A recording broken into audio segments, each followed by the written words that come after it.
So my roommate, Brian, decided to go green after watching half a documentary on composting. He claims the second half was just worms, so he got the gist.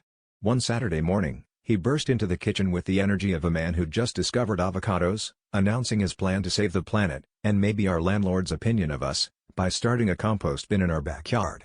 Naturally, I agreed, mostly because I hoped it would mean fewer pizza boxes left in the living room. Things seemed fine for about a week. Brian would wander around the house mumbling about carbon to nitrogen ratios and occasionally yell at me for throwing banana peels in the trash instead of his new eco bucket. But then I noticed the bin in the backyard was looking off.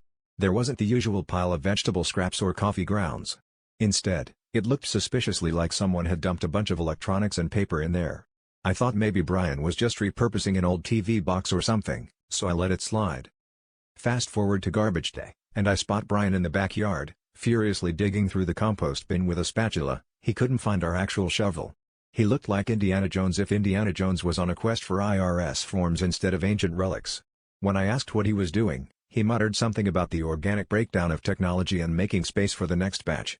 I peeked inside and found 3 remote controls, a stack of outdated tax documents, and what I'm pretty sure was our old router.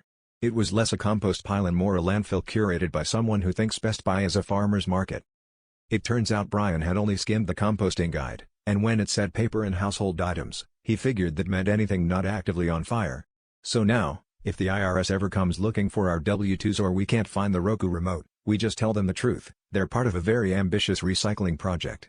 Because around here, we don't just reduce, reuse, and recycle, we also remote, retain, and refund.